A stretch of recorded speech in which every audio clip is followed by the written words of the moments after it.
আমি চারটি বিষয়ের কথা বলবো যেগুলো রমজানে হয়তো কম বেশি আপনি করেছেন আল্লাহর তৌফিকে।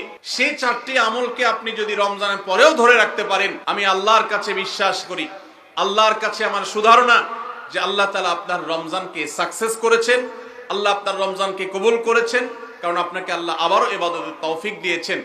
আর সেই চারটি কাজের প্রথম কাজ হলো, আমরা অনেকেই আলহামদুলিল্লাহ সারা বছর নামাজ নিয়ে অবহেলা কম বেশি করলেও রমজান মাসের সম্মানে, তাকওয়ার মাস হিসাবে, কোরআন নাজিলের মাস হিসাবে, শ্রেষ্ঠ মাস হিসাবে, ইবাদতের মৌসুম হিসাবে রমজানে অনেকেই পুরুষরা 5 ওয়াক্ত নামাজ মসজিদে গিয়ে পড়ার চেষ্টাটা করেছে। মা বোনরা ওয়াক্ত হওয়ার পর দেরি না করে তারা নিজ নিজ অবস্থানে নামাজটা আদায় করার চেষ্টা করেছে। রমজানের পরে এই 5 ওয়াক্ত নামাজ যেটা রমজান মাসে আপনি সঠিকভাবে করেছেন, এই নামাজটা যদি আপনি ধরে রাখেন, 5 ওয়াক্ত নামাজ কি শুধু রমজানের ইবাদত না রমজানের পরেরও ইবাদত? কি বলেন? 5 ওয়াক্ত নামাজ কি শুধু রমজানের ইবাদত? রমজানের পরেরও ইবাদত, পালনীয়। অতএব 5 ওয়াক্ত নামাজ যদি আপনি রমজানের পরে ধরে রাখতে পারেন, আপনার জান জীবন যেতে পারে, অনেক লস হয়ে যেতে পারে, কিন্তু ওয়াক্ত চলে যাবে আর আপনি নামাজ পড়বেন না। ইমানদারের দ্বারা এটা কল্পনা করা যায় না। কোন মুসলমানের জন্য এটা কল্পনা করা যায় না যে তিনি নামাজের ওয়াক্ত চলে যাবেন আর অবলীলায় তিনি অন্য কোনো কাজে ব্যস্ত থাকবেন। অসম্ভব।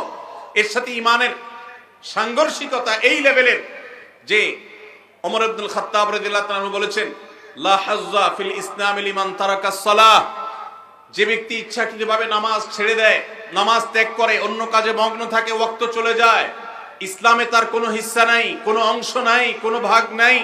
সে নিজেকে মুসলিম দাবি করবার কোনো নৈতিক অধিকার নাই যে নামাজ ইচ্ছাকৃত পড়ে না, ত্যাগ করে। রমজান মাসের 5 ওয়াক্ত নামাজটা যদি আপনি সারা বছর ধরতে পারেন, এটাকে যদি আঁকড়ে ধরতে পারেন এবং ধরে রাখতে পারেন, তাহলে আপনি একটি আমলে সাকসেস।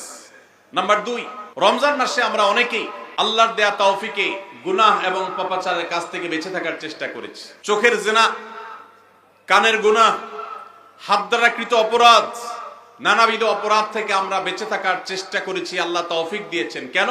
কারণ রমজান মাস তাকওয়ার মাস, গুনাহ ছাড়ার মাস, সেজন্য আমরা গুনাহ ছাড়ার চেষ্টা করেছি। এই যে রমজান মাসে আমরা পাপাচারের কাজ বর্জন করে থাকার চেষ্টা করেছি, রমজানের পরেও যদি এই চেষ্টাটাকে অব্যাহত রাখতে পারি, এটাকে যদি আমরা ধরে রাখতে পারি, ইনশাআল্লাহ আমার রমজান সাধনা সার্থক হয়েছে, আমার রমজানের ইবাদত কবুল হয়েছে আল্লাহর কাছে।